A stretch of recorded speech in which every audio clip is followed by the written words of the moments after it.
Bismillahirrahmanirrahim. Assalamualaikum warahmatullahi wabarakatuh. Innal hamdalillah nahmaduhu wa nasta'inuhu wa nastaghfiruh wa na'udzu billahi min shururi anfusina wa min sayyiati a'malina. May yahdihillahu fala mudilla lahu wa may yudlil fala hadiya lahu.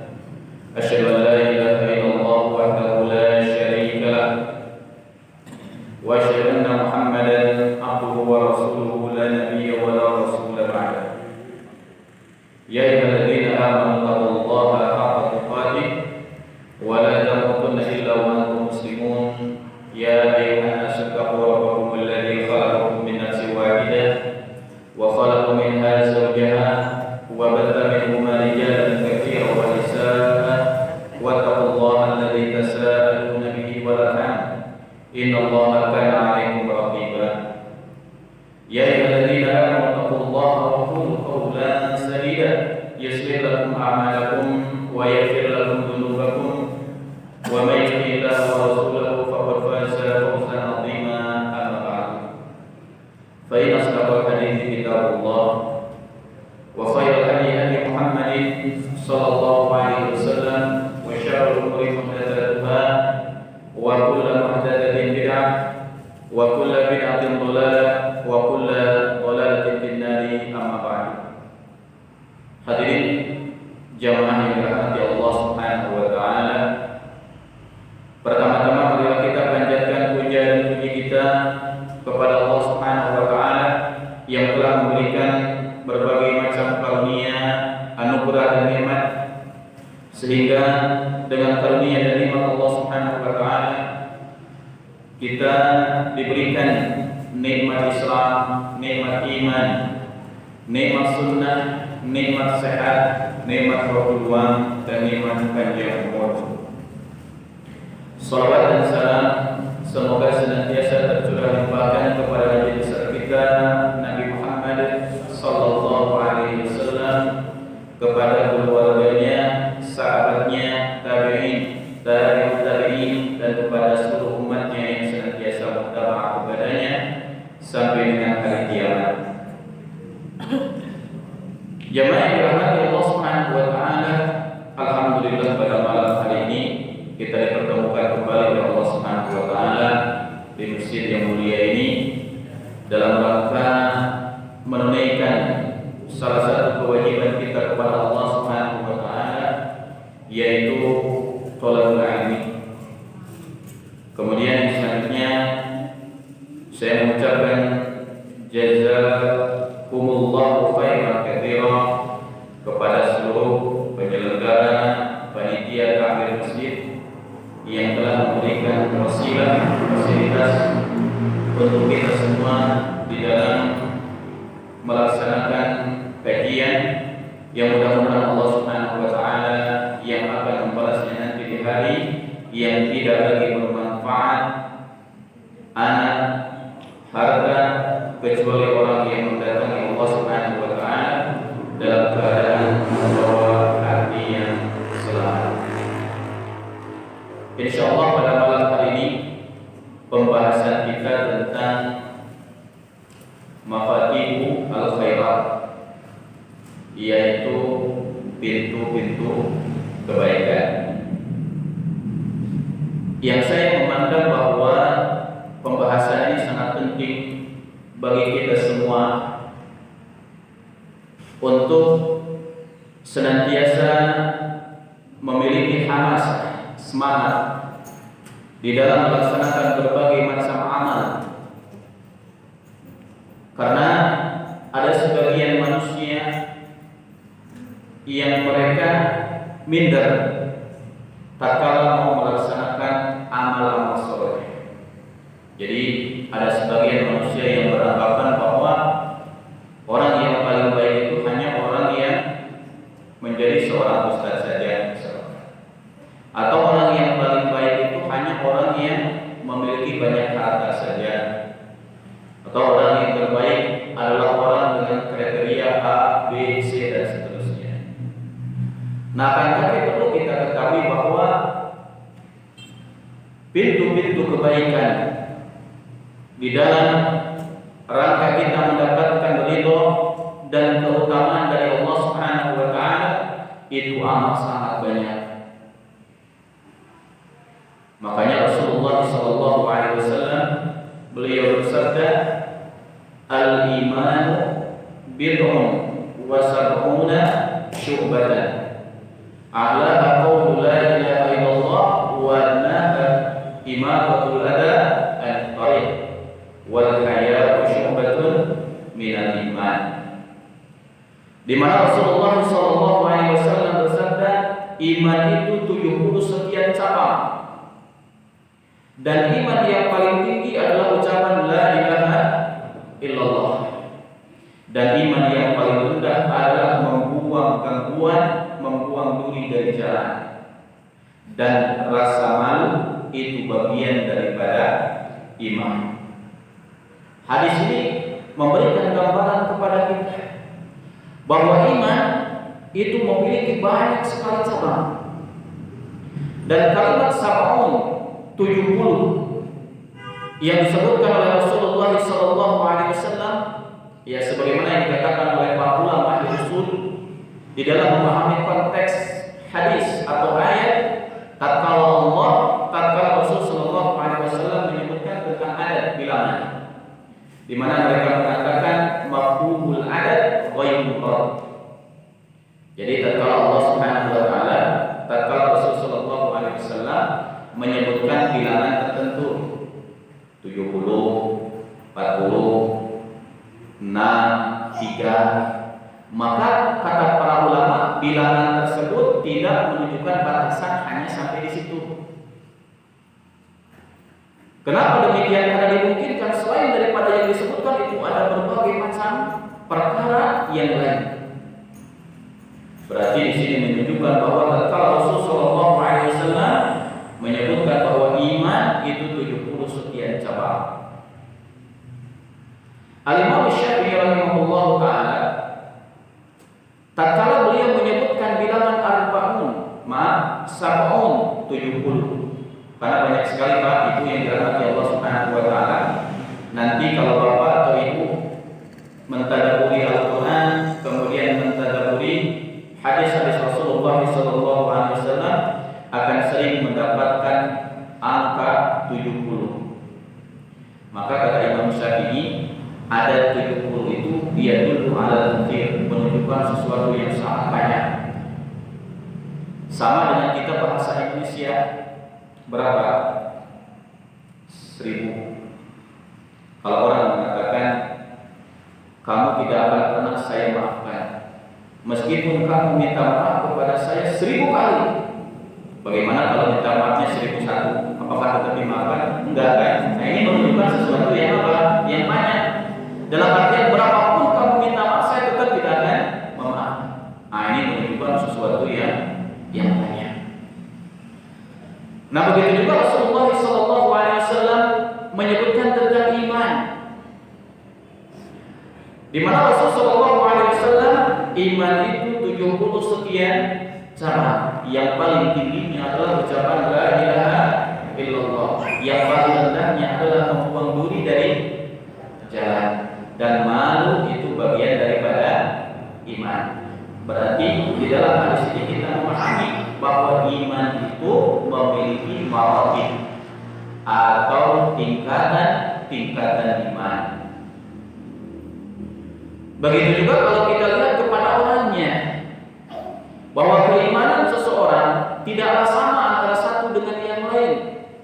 Si A tingkat derajat keimanannya tidak sama dengan si B.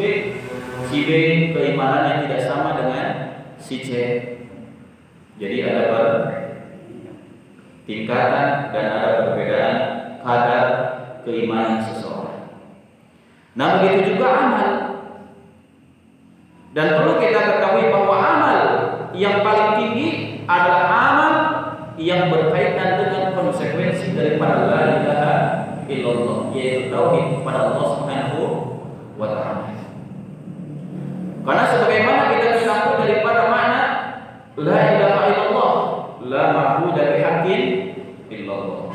Tidak ada ilah yang berhak diibadahi dengan benar kecuali Allah tauhid. Kemudian di bawahnya lagi ada amal-amal yang fardu, amal-amal yang wajib, salat, saum, zakat, haji, berbakti kepada kedua orang tua, berkata jujur, kemudian amal-amal yang wajib yang lain. Kemudian setelah itu baru amal-amal yang sunnah. Dan ini harus perlu kita pahami bersama, supaya nanti tatkala kita melaksanakan amal, pintu-pintu kebaikan kita tahu mana yang harus didahulukan dan mana yang harus kita laksanakan setelahnya. Dan para ulama telah menyebutkan bahwa sebesar apapun amal yang sunnah, pahalanya itu tidak akan setara dengan amal-amal yang wajib. Kaidah itu harus senantiasa kita pahami dan harus senantiasa jadi patokan bagi diri kita untuk melaksanakan amal. Contoh, Rasulullah SAW menyebutkan di dalam satu hadis yang sahih di mana beliau bersabda, "Raka'atul fajri khairu minad dunya wa ma fiha." 2 rakaat sebelum subuh itu lebih baik dibanding dunia dan seisinya. Pahalanya besar. Allah Subhanahu wa taala menyebutkan pahalanya lebih baik dibanding dunia beserta isinya. Tapi kalau kita katakan mana yang lebih besar pahalanya di sisi Allah, apakah sholat 2 rakaat sebelum subuh atau sholat subuh? Maka jawabannya sholat subuh jauh lebih besar dibanding dengan 2 rakaat sebelum subuh. Kemudian contoh yang lain,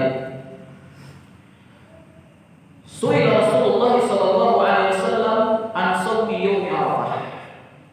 Rasul sallallahu alaihi wasallam pernah ditanya tentang puasa di hari Arafah, yaitu tanggal 9 daripada bulan Dzulhijjah. Qala yukaffiru sanatal madiyah wal baqiyah. Di mana pahala saum Arafah itu menghapuskan dosa setahun yang telah lalu dan 1 tahun yang akan datang. Pahalanya besar. Kemudian kita katakan mana yang lebih utama? Apakah saum Arafah atau saum Ramadan? Maka saum Ramadan jelas jauh lebih utama dibanding dengan saum Arafah. Sehingga nanti ada sikap yang akan kita jadikan sebagai patokan, di mana nanti seseorang tatkala melaksanakan amal, dia akan lebih menyibukkan dirinya melaksanakan amal yang lebih utama dibanding amal yang kurang utama. Poin itu yang ingin saya tekankan sebelum kita masuk ke dalam pembahasan. Dan kita katakan secara umum, amal sunnah apapun yang disebutkan oleh Rasulullah SAW dengan berbagai macam keutamaannya amal sangat besar, maka itu tidak akan sepadan dengan amal-amal yang wajib. Karena ada sebagian orang atau sebagian manusia yang dimana mereka mensibukkan dirinya dengan melaksanakan amal sunnah, tapi mereka melalaikan amal-amal yang wajib. Contoh, orang subhanallah rajin melaksanakan sholat tahajud, tapi tak kalah melaksanakan sholat subuh kesiangan. Ada. Atau ada orang yang subhanallah rajin melaksanakan saum Senin Kamis, akan tapi saum Ramadan bolong-bolong. Kemudian ada lagi sebagian manusia yang dimana mereka rajin sedekah, tapi berinfak kepada keluarga, kepada anak, kepada istri, kepada orang tua, ia lalaikan. Nah, maka ini satu sikap yang keliru. Jamaah yang dirahmati Allah Subhanahu wa taala. Allah Subhanahu wa taala dengan rahmat dan keutamaan daripadanya, di mana Allah Subhanahu wa taala menjadikan amal ibadah atau pintu-pintu kebaikan itu amat sangat banyak. Karena apabila Allah Subhanahu wa taala menjadikan sebab seseorang itu untuk mendapatkan rahmat, untuk mendapatkan karunia dari Allah Subhanahu wa taala dari satu pintu saja atau dari amal-amal yang sedikit saja, maka akan sulit manusia untuk mendapatkan rahmat dan keutamaan dari Allah Subhanahu wa taala. Makanya ibadah yang senantiasa kita laksanakan di dalam kehidupan kita, maka ibadah itu sifatnya luas. Sebagaimana yang dikatakan oleh Syekhul Islam Ibnu Taimiyah rahimahullah taala tatkala beliau mendefinisikan daripada ibadah. Nah, pertanyaan, siapa di sini bapak-bapak yang bisa menyebutkan definisi ibadah yang umurnya 30 tahun ke bawah? Betul.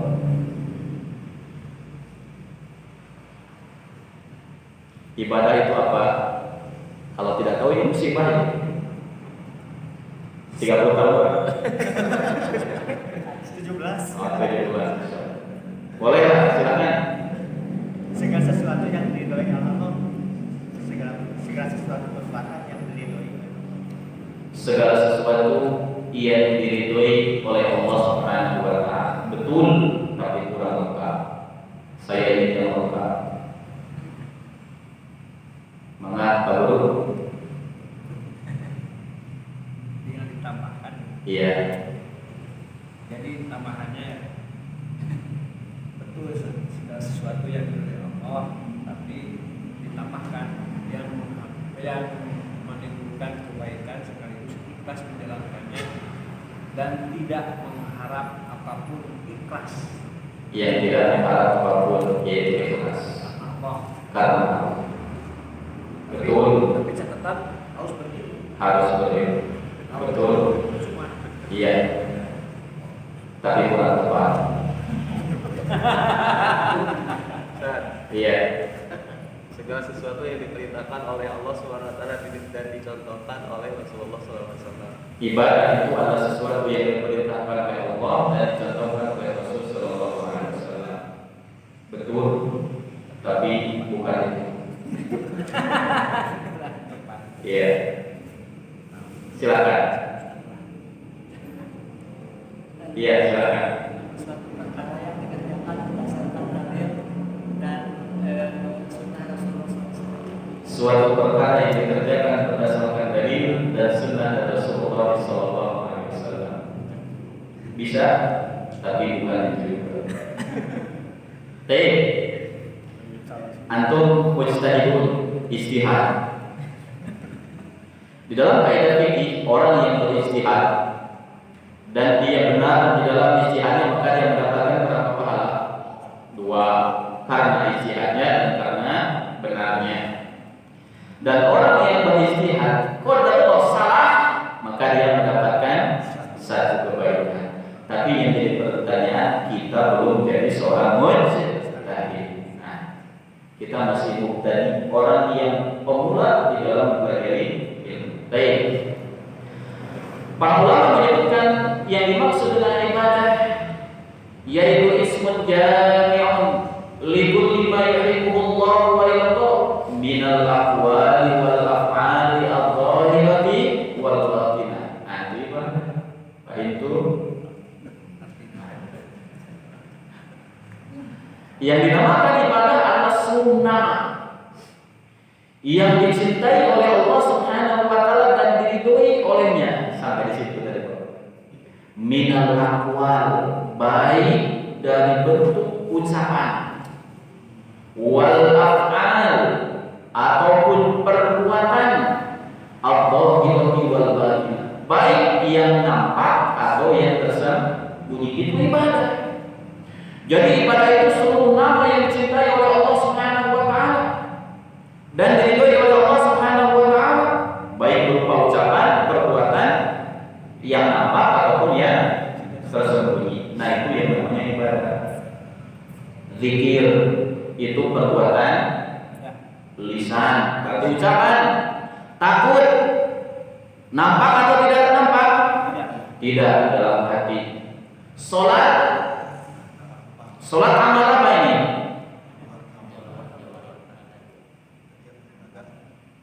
Ketiga-tiganya masuk. Ucapan dia, perbuatan dia, nampak dia, tidak nampak, dia khusyuk di dalam sholat, nampak atau tidak? Tidak. Saum, zakat, berbakti kepada kedua orang tua, wudu, kemudian sholat, berbagai macam ibadah. Pokoknya sesuatu yang Allah Subhanahu wa taala cintai, itu yang namanya ibadah. Oh, berarti sekarang kita mengetahui bahwa yang namanya ibadah itu bukan hanya berpusat kepada ibadah-ibadah yang sifatnya makhluk. Jadi jangan sampai di antara kita ada yang mengatakan ya ibadah itu hanya membaca Quran saja. Ya ibadah itu hanya sholat saja. Ya ibadah itu hanya berzikir saja. Ya ibadah itu hanya menaikkan hadis saja. Betul, itu bagian daripada ibadah. Tapi ibadah bukan hanya berpusat kepada sholat, zikir, dan membaca Al-Quran saja. Bahkan seorang suami tatkala antum keluar untuk mencari nafkah, untuk memenuhi kebutuhan anak, istri, orang tua di rumah, maka itu pun bagian daripada ibadah. Datang ke majelis taklim itu merupakan ibadah, bahkan itu merupakan ibadah yang sangat mulia. Bahkan Rasulullah SAW bersabda, "Man kharaja fi talabil ilmi, fa huwa fi sabilillah hatta yarji'a." Siapa orang yang keluar untuk mempelajari ilmu, maka dia berada di jalan Allah sampai dia pulang. Dan Allah Ta'ala, saya tidak mendapatkan untuk hari ini, terutama untuk kita sebagai kaum muslimin, amal yang paling utama yang perlu kita laksanakan, salah satunya adalah thalabul ilmi, mempelajari ilmu. Karena kalau jihad di medan perang belum dikumandangkan oleh pemimpin kaum muslimin, maka jihad kita hari ini salah satunya adalah mempelajari ilmu. Dan ini merupakan perkara yang sangat besar. Ini merupakan salah satu amal yang sangat mulia. Jadi jangan sampai kita subhanallah untuk mencari dunia semangat, tapi untuk mempelajari agama malas-malasan. Kalau kita pergi ke pasar dari pukul 7 pulang jam berapa? Maghrib. Ya, berapa jam kita habiskan waktu kita di pasar? 7 jam, ada yang 8 jam. Tapi berapa jam yang kita habiskan untuk mempelajari ilmu? Sedikit. Subhanallah. Mungkin ada di antara kita yang seminggu hanya 1 kali datang ke majelis taklim, itu pun tatkala datang di majelis taklim tidur. Musibah. Itu dia musibah. Ya, datangnya apa? Lama. Kemudian tatkala ustaznya agak lama sedikit, sudah apa ini ustaz saya mengerti. Sudah tahu tadi siang saya capek ini, tahunnya lama. Pada Rasulullah SAW bersabda, Inna Allah Ta'ala yabghadu ala kulli abdin alim bi umuri dunya jahil bi umuri akhirah. Sesungguhnya Allah Subhanahu wa taala membenci kepada seorang hamba yang dimana dia pintar, cerdas di dalam urusan dunia, tapi bodoh di dalam urusan akhirat. Allah benci kepada ibu manusia yang seperti ini. Jadi jangan bangga di antara kita kalau kita memiliki titel sampai S3 doktor, profesor, ahli dalam masalah dunia, tapi ditanya tentang sholat tidak bisa, ditanya tentang tauhid kepada Allah Subhanahu wa taala tidak paham, maka ini musibah. Allah Subhanahu wa taala benci kepada tipe manusia yang demikian. Makanya saya juga nasihatkan ini kepada seluruh orang tua. Apabila antum sudah memiliki anak, maka ajarkanlah mereka yang pertama tentang bagaimana mentauhidkan Allah Subhanahu wa taala. Dan berbanggalah tatkala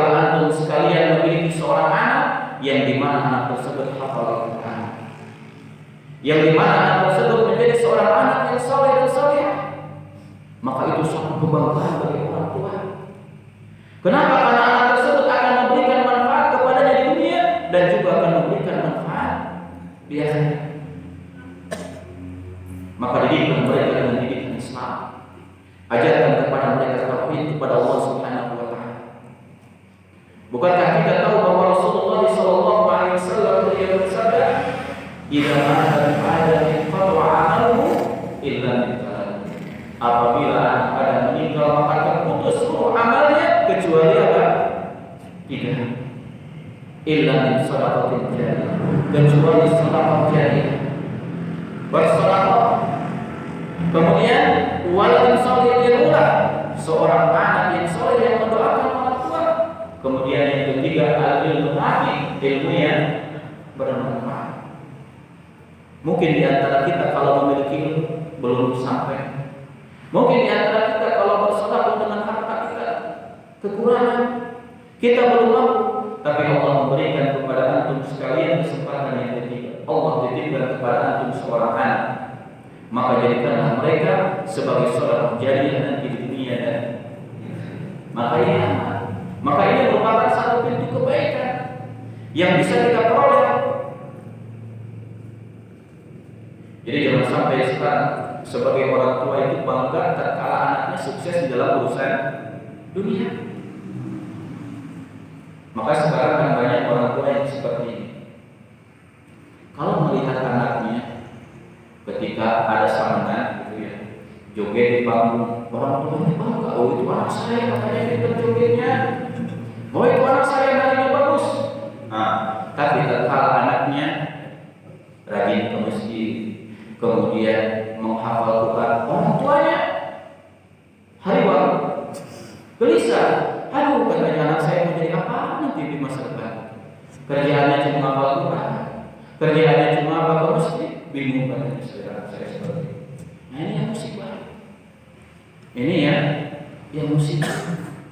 Padahal subhanallah, seandainya seseorang yakin kepada Allah Subhanahu wa taala, maka seorang anak yang dididik dengan didikan Islam dan dia menerapkan Al-Qur'an Al-Karim, maka masa depannya jauh lebih cerah dibanding dengan orang yang jauh daripada Al-Qur'an dan seterusnya. Wa may yattaqillaha yaj'al lahu makhraja. Orang yang bertakwa kepada Allah, maka Allah akan berikan baginya jalan keluar. Wa yarzuqhu min haitsu la yahtasib. Maka dia akan diberikan rezeki dari sisi yang tidak disangka-sangka. Itu janji dari Allah Subhanahu wa taala. Kemudian yang selanjutnya, kita juga sebagai manusia, maka hendaklah kita menjadi seorang hamba yang menjadi sebab dibukakannya pintu-pintu kebaikan. Ikhwan dan akhwat yang dirahmati Allah Subhanahu wa taala. Bukankah kita mengetahui bahwa Rasulullah sallallahu alaihi wasallam beliau bersabda tentang manusia yang paling baik, di mana beliau sallallahu alaihi wasallam bersabda, khairun nasi anfa'uhum linnas. Sebaik-baik manusia adalah yang memberikan manfaat bagi yang lain. Itu manusia yang paling baik. Jadi kita itu kalau jadi manusia harus menjadi orang solehah muslimah, soleh untuk diri kita dan bisa mensolehkan orang lain. Itu manusia yang paling baik. Makanya Rasulullah SAW beliau pun memberikan isyarat, beliau pun memberikan kabar gembira tentang seorang manusia, seorang hamba yang dimana dia menjadi sebab dibukakannya pintu-pintu kebaikan.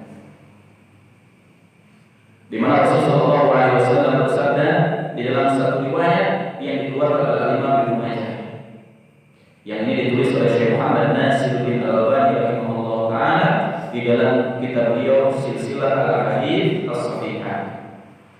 Diterima dari sahabat yang mulia Anas bin Malik radhiyallahu taala anhu, di mana Rasulullah SAW bersabda, "Inna minan nasi nasan mafatihu lil khair maghaliqu lisyarr wa inna minan nasi nasan mafatihu lisyarri wa maghaliqu lil khair fatuba liman ja'ala Allahu mafatihul khair 'ala yadayhi wa wailul liman ja'ala Allahu mafatihasy syarri 'ala yadayhi. Sesungguhnya ada sebagian manusia yang dia menjadi pintu kebaikan dan penutup bagi pintu-pintu keburukan.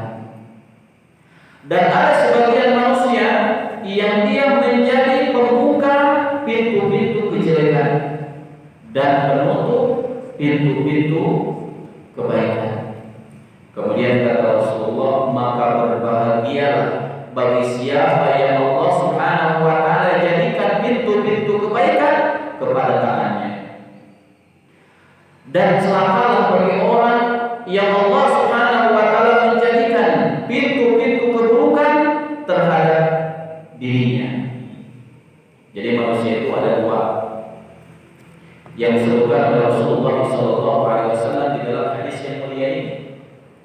Ada manusia, tipikal manusia yang dimana dia itu menjadi pintu kebaikan bagi orang lain.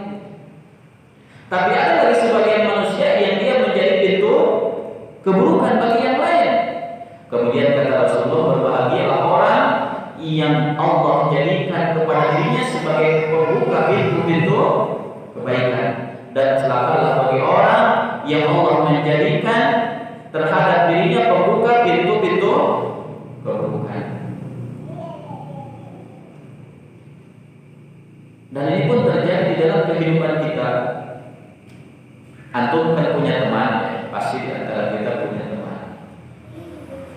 Makanya Rasulullah SAW menyebutkan almaru ala dini khalilihi. Seseorang itu tergantung kepada agama temannya. Coba kita bandingkan sekarang. Kita punya 10 teman. Setiap teman itu berbeda karakternya. Kalau kita berteman dengan sini, biasanya kita itu apa? Terbawa dengan arus dia. Dia sering ngajak kita ke kajian. Dia senantiasa mengingatkan kita kepada Allah Subhanahu wa taala. Kalau kita salah diingatkan, kalau kita keliru dibetulkan oleh dia. Maka orang ini berarti menjadi apa? Pembuka pintu kebaikan bagi siapa? Diri kita. Tapi ada lagi satu teman yang kalau kita berteman dengan dia bahaya. Sedikit-sedikit dia mengajaknya kepada apa? Kemaksiatan. Sedikit-sedikit kalau kita main sama dia, ayo turing, gak usah lagi nanti lagi. Atau orang yang sebagian lagi mengatakan, ayo kita mancing, katanya mancing, gak usah ya kajian nanti lagi kajian. Ada yang seperti itu. Oh berarti orang ini apa? Menjadi pembuka pintu keburukan bagi yang lain. Maka celaka. Maka janganlah kita berteman dengan kriteria yang demikian. Akan tapi jadilah kita menjadi orang yang dengan adanya kita dibukakan pintu-pintu kebaikan. Sebagaimana Allah Subhanahu wa taala menyebutkan tentang Nabi Isa alaihissalam, di mana Allah berfirman hikayatan Isa, wa ja'alani mubarakan aina ma kuntum. Allah Subhanahu wa taala menjadikan berkah dimanapun aku berada. Dan kita harus seperti itu. Dimanapun kita berada, maka kita harus menjadi orang yang memberikan warna terhadap orang lain. Makanya sering senantiasa saya mengatakan kepada antum sekalian, kepada ikhwan sekalian, kepada ibu-ibu sekalian, maka dimanapun kita berada, maka berikanlah warna itu kepada orang lain. Seandainya kita telah mengetahui sunnah, seandainya kita telah mengenal bagaimana nikmatnya berada di atas sunnah Rasulullah SAW, maka kita harus memberikan warna kepada orang lain.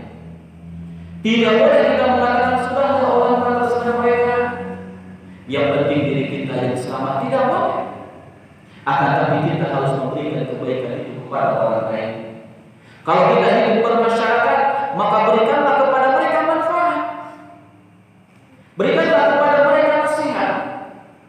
Bukankah Rasulullah SAW menyebutkan ad-dinu nasihat?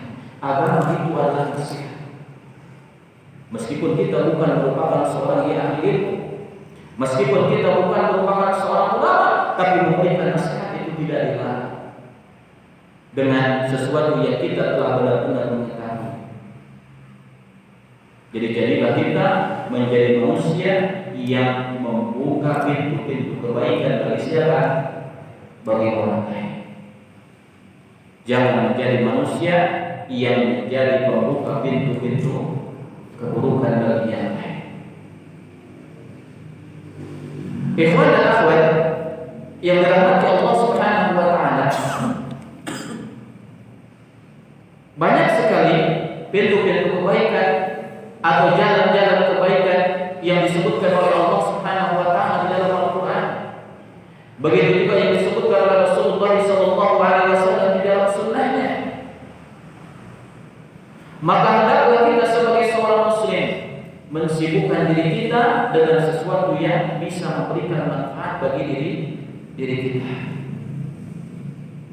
Kemudian yang selanjutnya, kita juga sebagai seorang muslim janganlah kita meremehkan satu amal, satu kebaikan, meskipun mungkin di hadapan kita itu dianggap sebagai sesuatu yang sepele.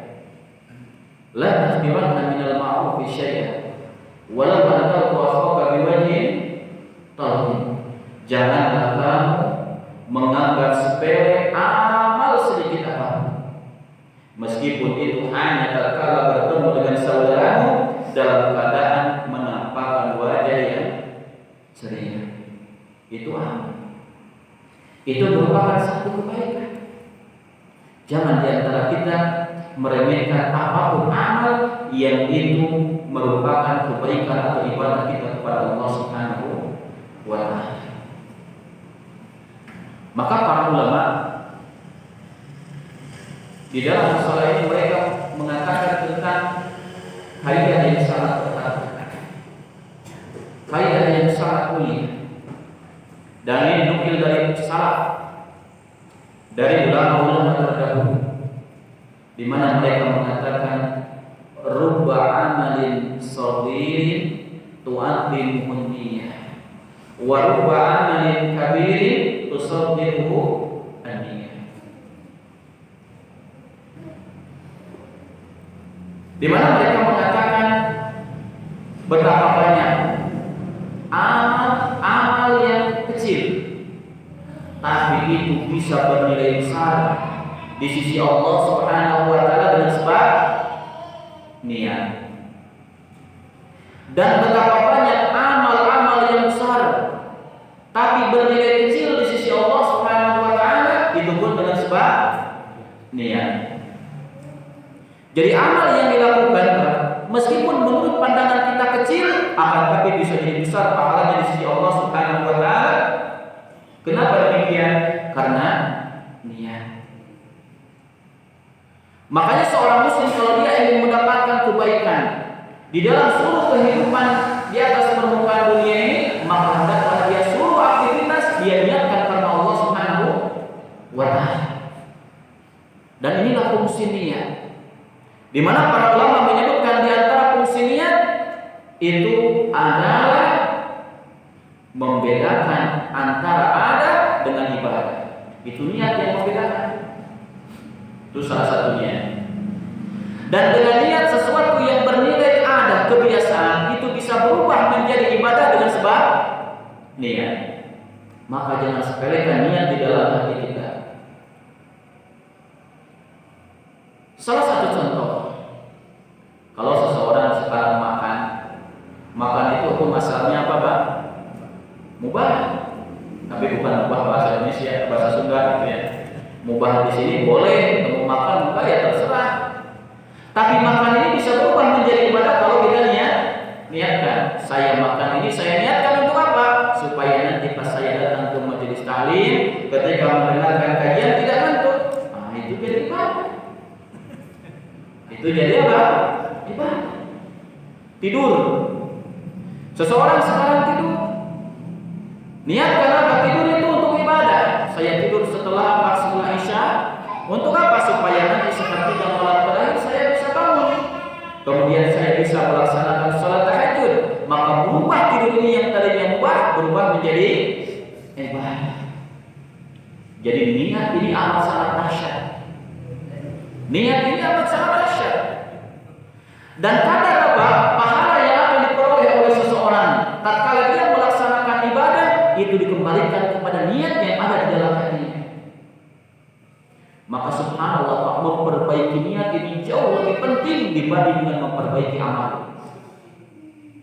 Kenapa? Karena memperbaiki niat ini sulit dibanding dengan memperbaiki amal. Maka para ulama menyebutkan seseorang yang ikhlas di dalam kehidupannya satu saat, maka dia akan selamat dunia dan di akhirat. Walakin al-ikhlas aziz, akan tapi yang namanya ikhlas itu perkara yang sangat sulit. Subhanallah, memperbaiki hati ini jauh lebih sulit dibanding dengan memperbaiki apa? Dohir. Makanya kalau kita katakan kenapa dulu para sahabat Nabi Shallallahu Alaihi Wasallam amalannya, keimanannya jauh lebih mulia, jauh lebih besar dibanding dengan manusia yang setelahnya, maka jawabannya hatinya yang berbeda.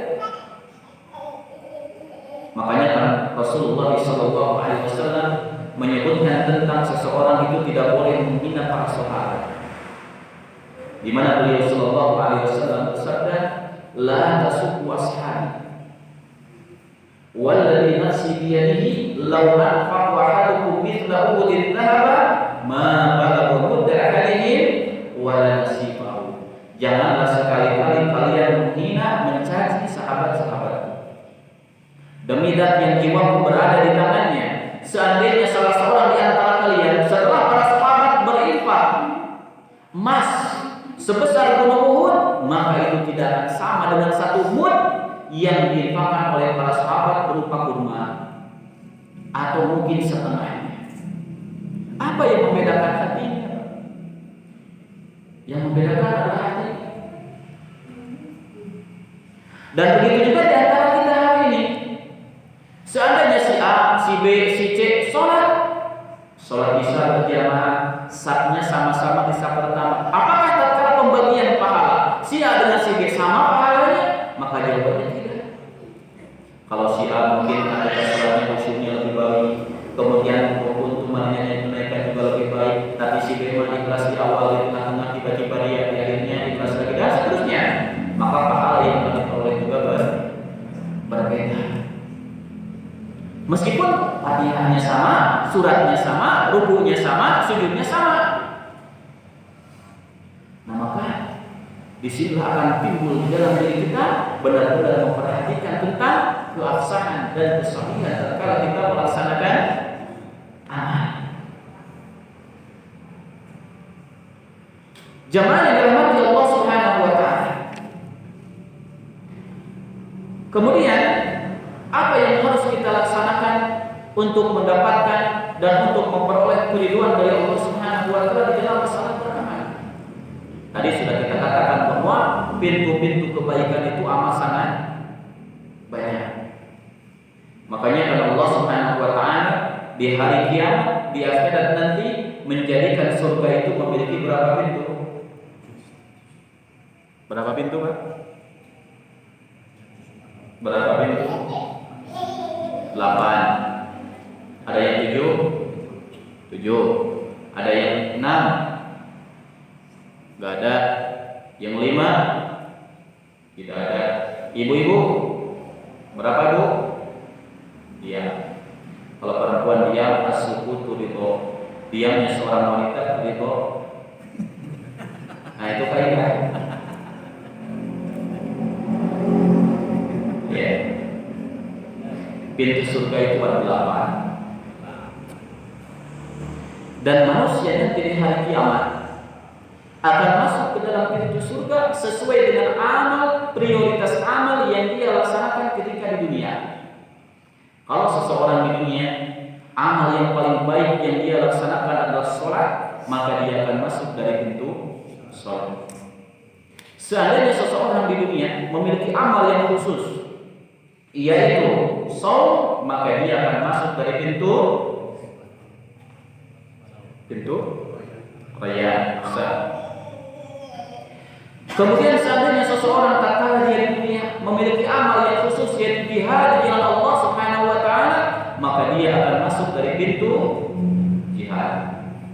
Kalau orang itu tatkala di dunia dia memiliki keutamaan yaitu berbakti kepada kedua orang tua, maka dia akan masuk ke dalam pintu birrul walidayni. Semua pintu ada namanya. 7 pintu dari 8 dikasih nama oleh Rasulullah SAW. Tapi ada satu pintu yang tidak diberikan nama. Bahkan para ulama menyebutkan dia rahasia di sisi Allah Subhanahu wa taala. Kenapa demikian? Maka ini ada hikmah. Hikmahnya amat sangat besar. Seandainya Rasulullah SAW memberikan nama untuk seluruh pintu surga ini, pintu sholat, saum, sedekah, jihad, birrul walid, pintu raya dan yang lainnya, maka niscaya tidak akan semua manusia umat Islam bisa masuk ke dalam surga. Kenapa? Karena ada sebagian manusia yang kesini enggak, kesana enggak. Ditanya tentang sholat, sholatnya juga. Ditanya tentang saum, saumnya juga enggak. Ditanya tentang jihad, boro-boro jihad saja. Ditanya tentang infak di jalan Allah, ditanya tentang apa? Berbakti kepada kedua orang tua, durhaka. Maka kalau manusia, tapi dia memiliki keimanan dalam hatinya, akan masuk surga ke pintu yang mana? Seandainya pintu surga semuanya dikhususkan bagi orang-orang yang memiliki amal khusus. Tapi rahmat dan keutamaan dari Allah Subhanahu wa taala, ada satu pintu surga yang tidak diberikan nama. Maka para ulama menyebutkan itulah pintu umum. Jadi manusia yang masuk ke dalam neraka karena tidak memiliki amal khusus, tapi ada keimanan di dalam hatinya, setelah masuk ke dalam neraka, kemudian dosa-dosanya telah dihapuskan, maka dia akan masuk ke dalam surga melalui pintu itu. Nah, kemudian yang jadi pertanyaan kita hari ini, amal apa yang menjadi apa kekhususan bagi diri kita, yang nanti kita akan dipanggil dari pintu mana nanti di hari kiamat? Nah, ini yang menjadi PR bagi kita. Kalau Abu Bakar As-Siddiq radhiyallahu taala, beliau merupakan salah satu sahabat yang akan dipanggil dari 8 pintu sekaligus. Kenapa? Karena kalau ditanya tentang salat, maka Abu Bakar ahlinya. Kalau ditanya tentang sedekah, beliau ahlinya. Ditanya tentang jihad, beliau ahlinya. Ditanya tentang berbaktian kepada orang tua, beliau ahlinya.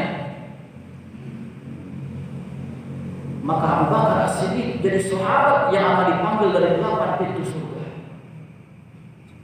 Tapi kita nanti di hari kiamat dipanggil dari pintu yang mana? Nah, makanya Bapak Ibu yang dirahmati Allah Subhanahu wa taala, mungkin bagi kita hari ini sulit untuk menjadi ahli dari berbagai macam amal. Kenapa? Karena kita manusia yang dari segi keimanan lemah, dari segi ilmu juga lemah. Maka kalau kita tidak mampu menjadi ahli yang apa dari berbagai macam amal, maka minimal ada satu amal yang senantiasa kita dawamkan, yang jangan sampai pernah kita tinggalkan sampai kita bertemu dengan Allah Subhanahu wa taala. Mudah-mudahan itu menjadi sebab. Kalau seandainya kita sekarang hari ini untuk apa? Untuk melaksanakan sholat malam sulit. Oh, Ustaz, saya sudah usahakan. Maka cari amal yang lain. Dan insya Allah masing-masing di antara kita memiliki kelebihan masing-masing yang tidak dimiliki oleh orang lain. Mungkin Pak ini dia dalam masalah apa? Sholat lumayan agak sulit, tapi dia ahli di dalam memaafkan orang lain. Terus dawamkan itu, jangan sampai terputus sampai kita bertemu dengan Allah Subhanahu wa taala. Kalau si fulan di dalam memaafkan orang lain agak sulit, tapi dia memiliki keistimewaan apa? Sholatnya tidak pernah tertinggal, baik sholat wajib ataupun sholat sunnah. Dawamkan itu sampai dengan hari kiamat. Bukankah Rasulullah SAW tatkala beliau berada di masjid, kemudian beliau mengatakan, saya muru ala hadzal bab rajulun min ahli jannah. Sesungguhnya nanti akan lewat dari pintu ini seorang laki-laki termasuk ahli surga. Kemudian lewatlah seseorang. Kemudian di hari kedua Rasulullah SAW bersabda dengan hal yang sama. Beliau mengatakan akan lewat dari pintu ini seorang ahli surga. Kemudian ketiga kali akan lewat dari pintu ini seseorang yang menjadi ahli surga.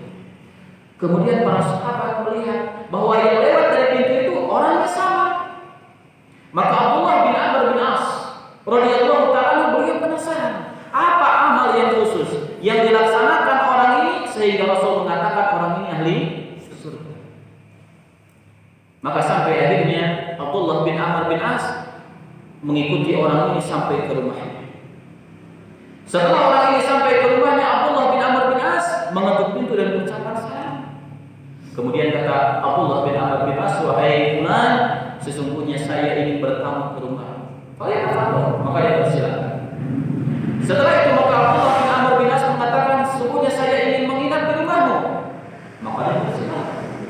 Kemudian tujuan Abdullah bin Amr bin As ingin melihat amal apa yang dilakukan orang ini sehingga dia dikatakan oleh Rasulullah sebagai laki-laki penghuni surga.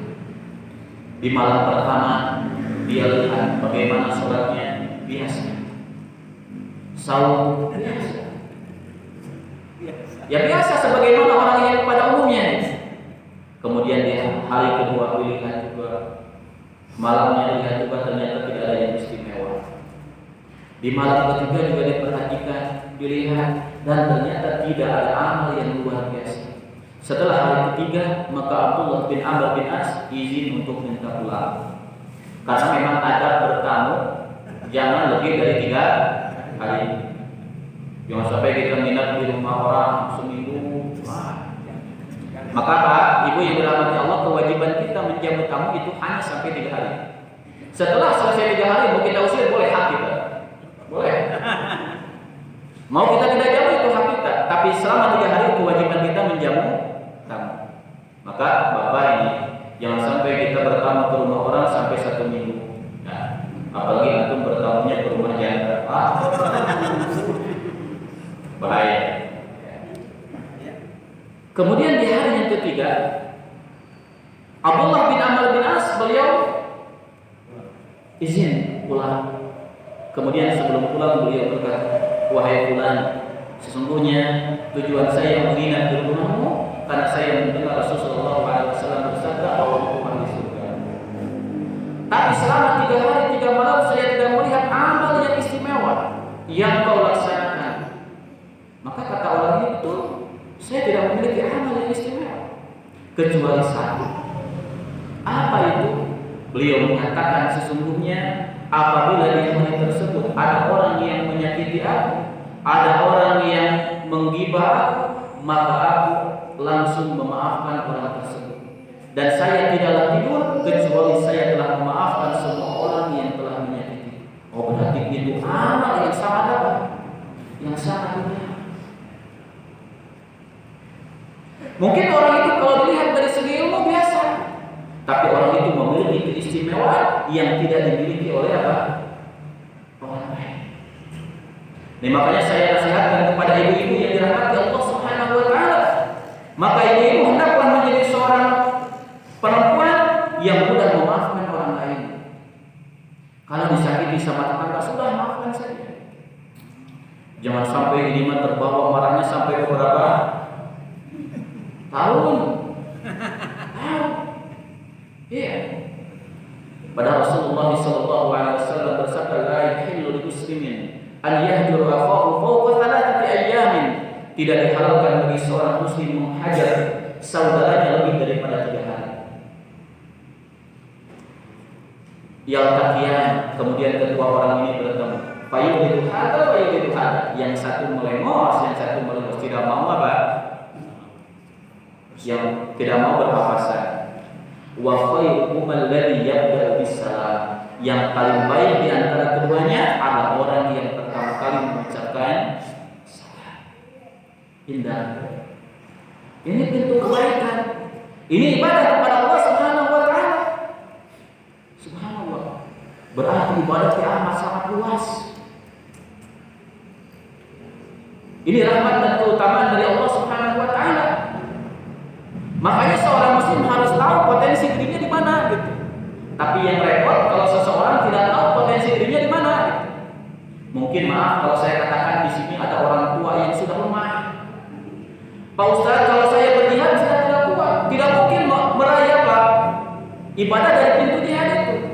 Tapi cari amal yang lain yang bisa dilaksanakan meskipun keadaan jasadnya lemah. Mungkin memperbanyak membaca Al-Quran, memperbanyak zikir, memperbanyak salawat kepada Rasulullah SAW. Itu amal yang bisa dilaksanakan. Bukankah juga kita mengetahui bagaimana Uwais Al-Qarni, salah seorang tabi'in, beliau hidup di zaman sahabat. Beliau orang yang dikatakan oleh Rasulullah SAW tidak dikenal di dunia, tapi terkenal di langit. Apa keistimewaan beliau? Makanya para ulama mengatakan khairut tabi'in Uwais Al-Qarni. Sebaik-baik tabi'in adalah Uwais Al-Qarni. Padahal di sana banyak sekali tabi'in yang utama, sebagaimana Imam Hasan Al-Basri. Beliau seorang ulama besar. Tapi kenapa dikatakan tabi'in yang terbaik adalah Uwais Al-Qarni? Padahal tidak dikatakan dalam riwayat bahwa Uwais Al-Qarni seorang ahli hadis, tidak. Tidak ada juga yang meriwayatkan bahwa Uwais Al-Qarni merupakan seorang ahli ilmu, tidak. Akan tapi dia memiliki keistimewaan menjadi seorang anak yang berbakti kepada ibunya. Nah ini amal. Nah ini kebaikan. Maka hendaklah kita sebagai seorang muslim mencari sebab apapun itu, meskipun mungkin menurut orang dipandang sepele, tapi laksanakan. Mudah-mudahan itu menjadi sebab kita masuk ke dalam surga Allah Subhanahu wa ta'ala. Karena memang seseorang itu nanti tatkala masuk ke dalam surga Allah itu dengan rahmat dan keutamaan dari Allah. Tapi amal itu menjadi sebab. Allah menyebutkan di dalam Al-Quran, wa tilkal jannatul lati uritumuha bima kuntum ta'malun. Itulah surga yang kami wariskan dengan sebab amal-amal kalian. Berarti kita harus beramal. Tidak boleh seseorang sekarang tidak beramal. Dan ini mazhab Ahlussunnah wal Jamaah. Tidak seperti pemahaman orang-orang Jabariyah yang dimana mereka mengatakan seorang hamba itu tidak memiliki kehendak, ya terserah Allah, mau disiksa ya terserah Allah, mau masukkan surga ya terserah Allah. Itu merupakan aliran atau pemahaman yang keliru. Tapi Ahlussunnah kita harus beramal. Bukankah Rasulullah SAW bersabda, "I'malu fakullun muyassarun lima khuliqa lahu." Beramallah, sesungguhnya setiap orang akan dimudahkan tergantung untuk apa dia ciptakan. Amma ahlus sa'adah fayassaru ila amal ahlus sa'adah. Adapun orang kalau dia diciptakan untuk menjadi orang yang berbahagia, orang yang selamat, maka Allah akan mudahkan amal bagi dia melaksanakan amal-amal orang yang selamat. Wa ahlus syaqawah fayassaru ila ahlus syaqawah. Adapun orang yang Allah ciptakan dia sebagai orang yang binasa, maka dia akan dimudahkan menuju amal-amal ahli neraka. Yang pertama apa syahidnya? Kata Rasulullah, malu beramal. Karena kita tidak ada yang tahu tentang takdir kita akan menjadi apa. Dan seseorang tidak mengetahui takdirnya kecuali kalau sudah terjadi. Betul atau tidak? Betul. Kecuali kalau sudah terjadi. Maka kewajiban kita beramal. Jangan mensibukkan diri hanya berpikir, udahlah. Ya kalau Allah menghendaki saya ke surga, ya sudah ke surga. Kalau Allah menghendaki ke neraka, ya sudah. Ada sebagian orang yang prinsipnya seperti itu. Nah itu merupakan pemikiran orang-orang Jabariyah yang dikatakan oleh para ulama merupakan kelompok yang sesat dan juga menyesatkan.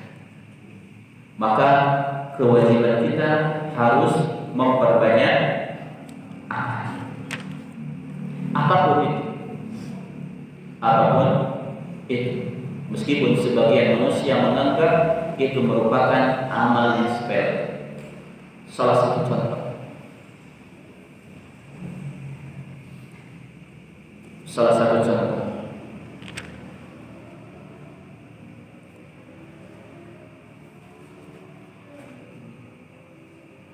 Rasulullah SAW bersabda, mungkin amalan ini amal yang sepele, yang kadang-kadang kita udahlah nggak ada artinya. Tapi kalau dilaksanakan secara ikhlas karena Allah, mengharapkan pahala Allah Subhanahu wa taala, ini bisa menjadi sebab seseorang dimasukkan ke dalam surga. Di mana Rasulullah SAW bersabda, hadisnya sahih dikeluarkan oleh Imam Muslim. Di mana beliau bersabda, laqad ra'aitu rajulan yataqallabu fil jannati. Saya telah melihat seorang laki-laki, kata Rasulullah, yang dia mondar-mandir berada di dalam surga. Fi syajaratin, sebabnya dengan pohon. Orang sekarang masuk surga sebabnya apa? Pohon.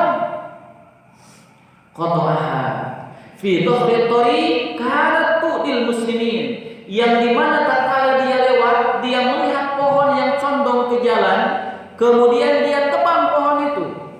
Orang ini mengatakan sesungguhnya pohon ini akan mengganggu kaum muslimin tatkala lewat ke jalan ini. Dipotonglah pohon itu, sehingga umat Islam tatkala melewati pohon itu maka tidak menjadikan gangguan bagi umat Islam. Amalannya apa, Pak? Menurut kita kan sepele kan? Sepele. Maka hati-hati nih kepada para pemuda. Kadang-kadang ada yang suka iseng. Di jalan disimpan apa? Paku. Dan ini sama. Makanya subhanallah, seorang muslim tatkala kita semua melewati jalan, kemudian kita mendapatkan di jalan itu ada batu, coba dipikirkan. Kemudian niatkan ikhlas karena Allah. Ya Allah, mudah-mudahan saya menyingkirkan batu ini menjadi sebab kaum muslimin nanti yang lewat jalan ini tidak tersandung dengan batu ini. Ya. Kemudian tatkala kita melewati jalan, kemudian tiba-tiba di jalan itu ada longak. Biasanya kalau ada longak, ada motor tiba-tiba jatuh, mobil jatuh di sana, coba kita apa? Timbun dengan batu, dengan tanah, niatkan karena Allah. Mudah-mudahan ini jadi sebab nanti orang-orang kaum muslimin yang lewat tidak ada yang jatuh. Ini amal yang mulia. Ini merupakan satu kebaikan. Jangan sampai sebaliknya menjadi orang yang iseng. Ya.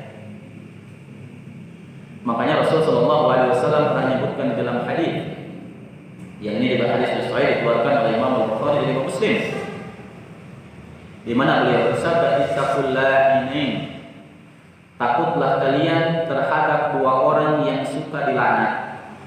Ada dua kelompok manusia yang suka dilaknat. Yang pertama, alladzi yatakhalla fi tariqin nasi aw fi dhillihim. Orang yang suka buang hajat di tempat lewat manusia atau di tempat berteduhnya manusia. Nah, ini orang yang dilaknat. Ada berapa tadi? Dua. Yaitu orang yang suka buang hajat di mana? Di jalan. Biasanya orang Sunda suka jahil. Ya, ada jalan setapak, buang hajat di sana BAB, keinjak sama orang. Coba kalau kita lagi berjalan, tiba-tiba menginjak kotoran manusia, apa yang kita katakan? Kita melaknat orang itu kan? Mungkin maaf nih kalau bahasa Sundanya kita mengatakan dasar jantar kehet. Tuh bisa pelakon ke orang, dilaknat. Ya, dilaknat, maka tidak boleh. Atau orang yang buang hajat di mana? Di tempat berteduhnya manusia, di taman. Ada pohon rindang, dia buang hajat di sana, tiba-tiba pas lagi hujan besar, orang-orang berteduh di sana, tiba-tiba apa? Menginjak, itu tidak boleh. Apalagi di bawah pohon yang sedang berbuah. Kalau saya pengalaman dulu sering gitu mendapatkan seperti itu, kalau masih di kampung gitu ya. Banyak orang yang seperti itu, subhanallah. Barangkali dosanya yang menurut kita dianggap apa? Sepele, tapi itu menjadi sebab kita dimasukkan ke dalam api neraka. Bukankah juga Rasulullah SAW bersabda, "Udzibatil mar'atu bil hirrah." Ada seorang wanita yang disiksa dengan siksa yang sangat dahsyat nanti di akhirat dengan sebab kucing. Apa itu? Dia membunuh kucing, kemudian kucing itu tidak diberi makan, kemudian kucingnya mati.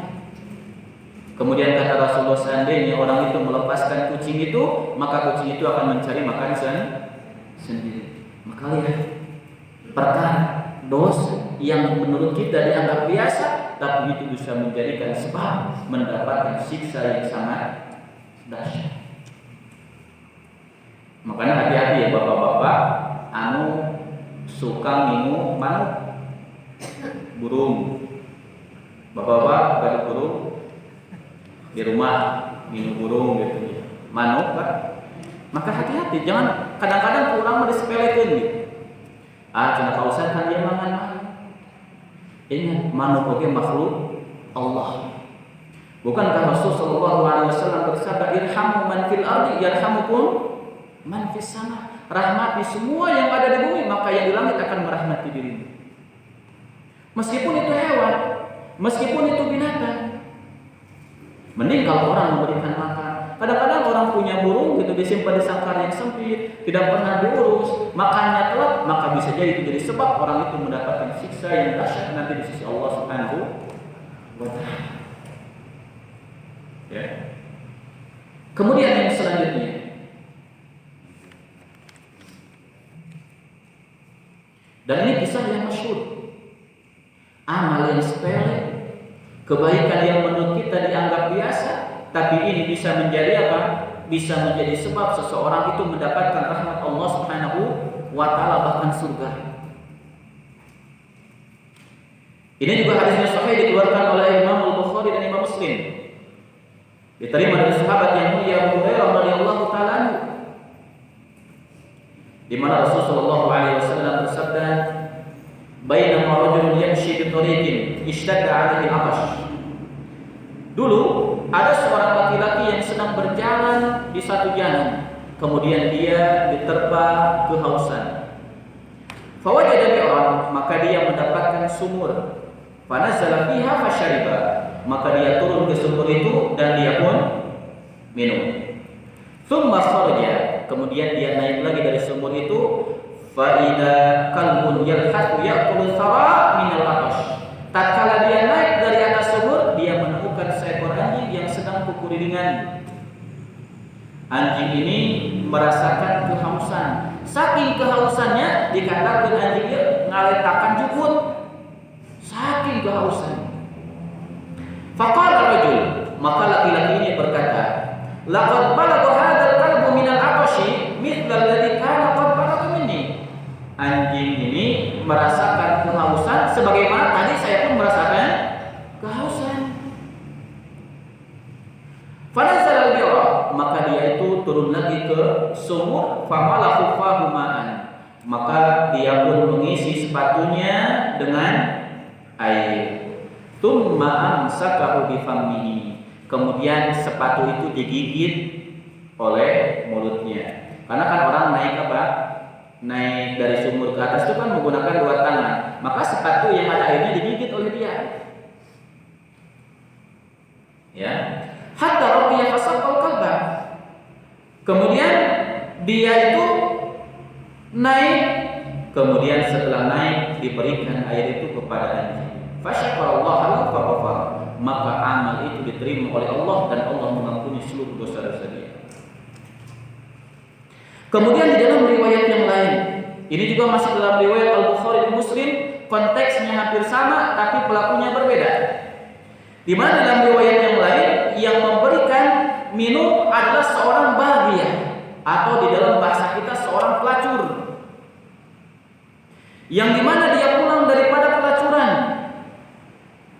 Kemudian dia mendapatkan anjing tersebut, kemudian dia memberikan minum dengan sepatunya, kemudian Allah Subhanahu wa taala mengampuni orang tersebut, fa'adkhalahu jannah, kemudian Allah memasukkan dia ke dalam surga.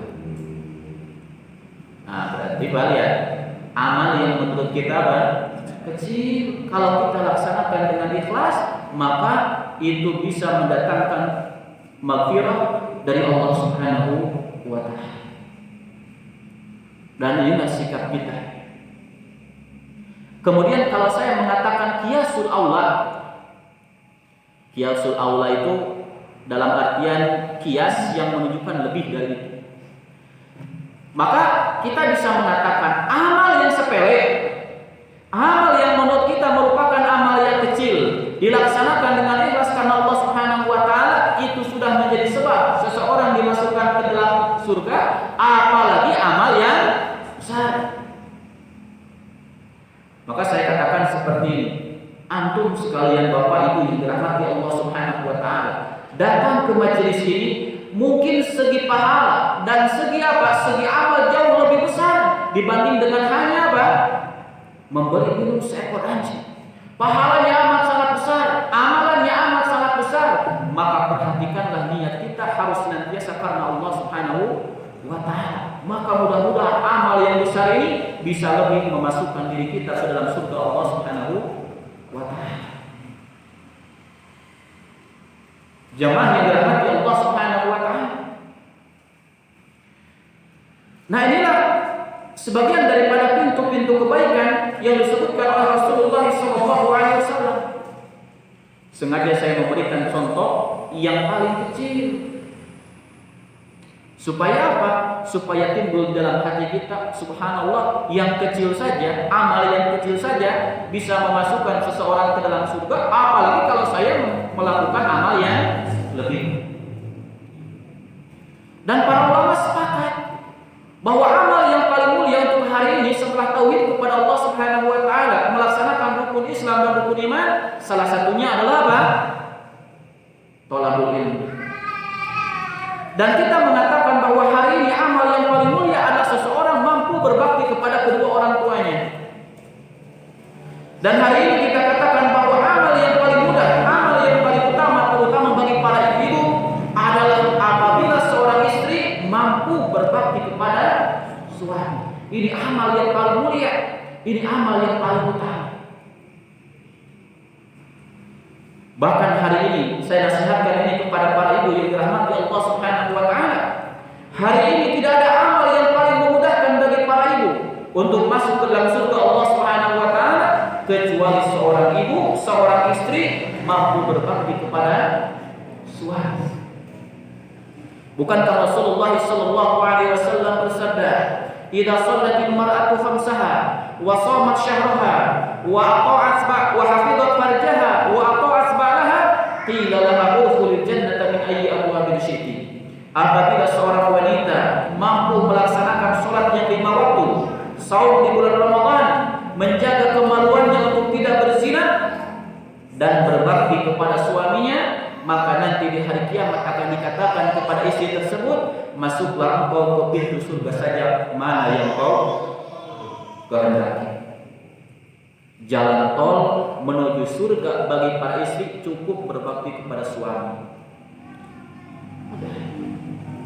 Bahkan Rasulullah SAW bersabda, ayyuma imra'atin matat wa zawjuha an haradin illa dakhalatul jannah. Perempuan yang mana saja yang meninggal dunia dalam keadaan suaminya ridha, maka dia pasti menjadi penghuni surga. Nah, ini apa? Makanya surga ibu-ibu mah adanya di rumah. Sahih. Jadi kalau seorang istri yang cerdas, dia itu tidak perlu repot-repot mencari apa? Pintu surga yang jauh. Di rumah sudah ada.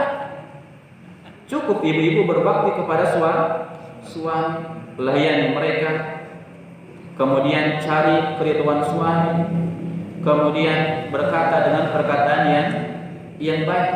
Jangan menjadi seorang wanita yang mudah mengeluh.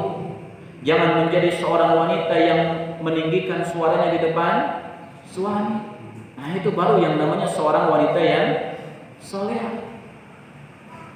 Maka insya Allah kalau seorang wanita atau seorang istri mampu menjadi istri yang saleh, maka insya Allah para suami ini akan betah tinggal di rumah. Sahih? Ya, terus Pak.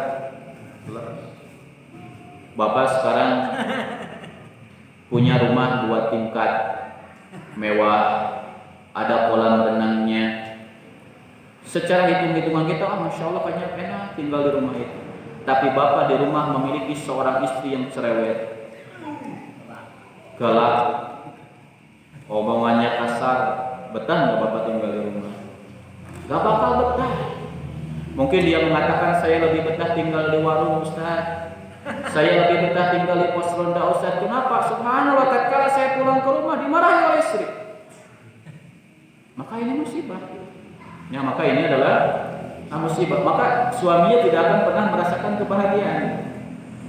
Bahkan mungkin saya katakan suaminya lama-lama akan jadi seorang yang kurus, itu banyak mikir. Kenapa? Karena istrinya seperti itu.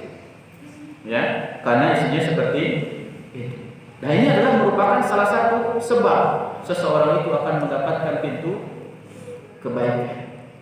Kemudian sebagai kalimat terakhir yang ingin saya sampaikan pada kesempatan ini, bahwa hendaklah kita seorang muslim menjadi seorang muslim yang cerdas. Dalam artian apa? Tatkala kita tidak mampu melaksanakan amal yang A, maka carilah amal yang B. Kenapa? Karena rahmat Allah itu luas. Karena jalan untuk mencari surga itu amatlah sangat. Maka amal yang sifatnya wajib, amal yang sifatnya rukun tetap harus kita laksanakan. Akan tapi tambahan daripada itu, kalau seseorang tidak mampu melaksanakan seluruh amal-amal sunnah, maka minimal dia melaksanakan amal yang memang itu menjadi apa? Prioritas di dalam dirinya. Seandainya kita memiliki kepribadian yang suka memaafkan orang lain, maka amalkanlah amal itu sampai kita bertemu dengan Allah Subhanahu wa taala. Seandainya sekarang seseorang memiliki amal yang dimana orang tersebut melaksanakan saum sunnah, maka laksanakanlah amal tersebut dan jangan sampai terputus sampai kita bertemu dengan Allah Subhanahu wa taala. Jamaah yang dirahmati Allah Subhanahu wa taala, mungkin demikian yang dapat saya sampaikan, meskipun pembahasannya amat sangat banyak. Akan tapi jenis-jenis amal, maka insya Allah nanti antum semuanya akan belajar dengan ustaz yang lain. Karena sebagaimana kita katakan bahwa ibadah itu sifatnya luas. Dan yang tadi kita sebutkan min babil mithal, hanya sebagai salah satu contoh. Wallahu ta'ala a'lam. Baik, selanjutnya barangkali ada tambahan, ada koreksian, atau mungkin ada pertanyaan, disilakan. Mohon. Kalau tadi Pak Ustaz menerangkan tentang ibadah, ada yang bisa dilihat, ada yang tidak bisa dilihat. Sebagian besar menerangkan yang bisa dilihat. Iya. Yang tidak bisa dilihatnya bukan tidak diterangkan, tapi tidak seimbang gitu maksudnya. Iya. Apa saja? Apa saja mas? Amalan ibadah yang tidak bisa dilihat. Iya. Amal ibadah yang tidak bisa dilihat adalah amal-amal batin. Khauf, takut, roja, pengharapan, al-mahabbah, cinta kepada Allah. Kelihatan atau tidak, Pak? Amal hati. Kemudian khusyuk, robbah, kemudian rohbah, kemudian apa lagi? Khasyah. Banyak sekali amal-amal yang merupakan amal batin. Bahkan para ulama sepakat bahwa amal batin itu jauh lebih utama dibanding dengan amal zahir. Kenapa? Karena untuk memperbaiki amal batin itu jauh lebih sulit dibanding dengan memperbaiki amal yang zahir.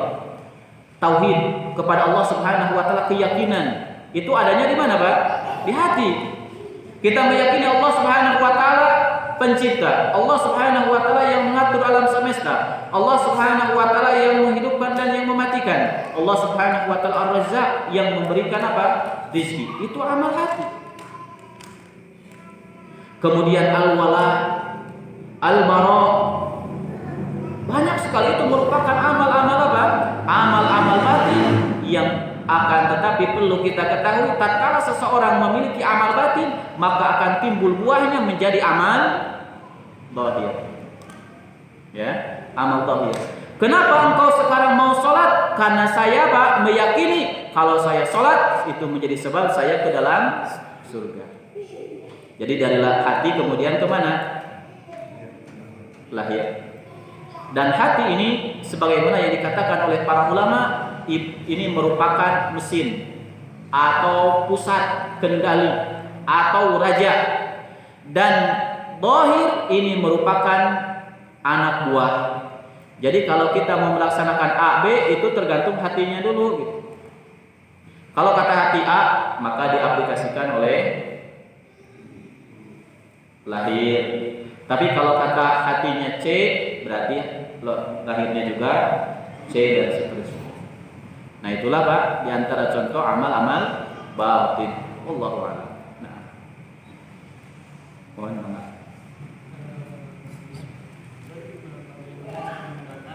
Nasihat dalam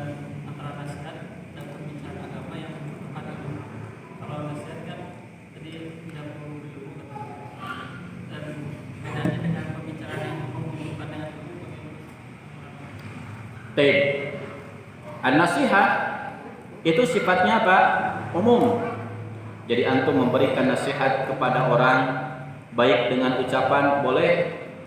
Misalkan ayo kita sholat bareng-bareng. Meskipun antum tidak perlu mengajarkan tata sholat yang benar gitu. Karena antum belum tahu ilmunya misalkan. Atau antum menasihati kepada orang, ya akhi, ayolah kita datang ke majelis taklim. Meskipun antum tidak tahu tentang apa yang harus dibahas di dalamnya. Nah, maka kewajiban nasihat itu berlaku bagi kita semua. Ad-dinu nasihat. Qulna liman qala lillahi wa rasulihi wa li a'immatil muslimina wa 'ammatihim. Agama itu adalah nasihat. Maka kami berkata kata para sahabat, ya Rasulullah, untuk siapa nasihat itu? Untuk Allah, untuk Rasulnya, untuk pemimpin kaum muslimin, dan untuk seluruh kaum muslimin. Maka nasihat itu harus tegak. Seorang teman menasihati temannya dan seterusnya. Adapun taklim yang sifatnya membutuhkan kepada ilmu, ya contohnya antum menjadi apa? Penceramah. Antum apa? Menjadi khatib. Antum mengisi berbagai macam kajian, maka itu harus belajar. Harus apa? Harus belajar, harus punya guru. Kenapa? Karena kalau seseorang sekarang menyampaikan berbagai permasalahan agama tapi dia tidak memiliki ilmu, maka yakin apa yang disampaikan apa? Akan salah dan akan keliru, dan ini yang paling bahaya. Dan hari ini subhanallah musibah. Kalau dulu, dan ini mungkin nasihat untuk diri saya, kalau dulu di zaman para ulama, orang itu kalau mau ngisi kajian itu diuji dulu oleh para ulama. Tapi kalau hal ini kan enggak. Sekarang yang menilai, oh Ustaz itu bagus ceramahnya, siapa yang mengatakan itu? Jamaahnya. Itu tidak sah. Itu tidak sah di dalam apa? Di dalam keilmuan. Tapi yang harus mengatakan benar atau tidak yaitu para ulama yang jauh lebih tinggi daripada dirinya. Harus diuji. Imam Bukhari diuji, imam-imam yang lain juga diuji. Maka itu yang betul. Tapi kan kalau hari ini kadang-kadang ada sebagian orang yang kemarinnya melakukan maksiat baru tobat 1 bulan, sudah menjadi penceramah. Itu yang musibah. Makanya Imam Abdullah bin Mubarak rahimahullah ta'ala beliau mengatakan, inna hadzal ilma dinun fanduru amman takhuduna dinakum. Sesungguhnya ilmu ini adalah agama, dan lihatlah dari mana engkau mengambil bagian daripada agama. Kenapa Pak? Karena ilmu ini membutuhkan sanad. Jadi kalau kita ingin belajar, dengan siapa kita belajar? Siapa gurunya? Di mana belajarnya? Siapa gurunya lagi? Dan terus kita harus tahu. Dan tidak salah Pak kalau kita ingin belajar, tatkala kita ingin mendengarkan kajian seseorang, kita tanya dulu orangnya. Ini ustaznya dulu belajarnya di mana? Gurunya siapa? Manhajnya di mana? Akidahnya gimana? Memang yang betul harus seperti itu. Jadi jangan sampai kalau kita ingin kajian, sudahlah yang penting rame saja gitu ya. Yang penting lucu, kan ada seperti itu. Makanya yang musibah. Justru kata para ulama apa? Majelis yang benar adalah majelis yang di dalam pembahasannya dia hanya mengatakan qala Allah wa qala Rasul. Nah, itu yang benar. Ya, yaitu yang benar. Makanya di dalam masalah ini yang harus berbicara adalah para ulama, dalam artian orang yang memiliki ilmu. Wallahu a'lam. Ada lagi Pak? Tidak ada? Ibu-ibu paham? Ada ibu-ibu kan ya? Sukut diamnya seorang istri begitu.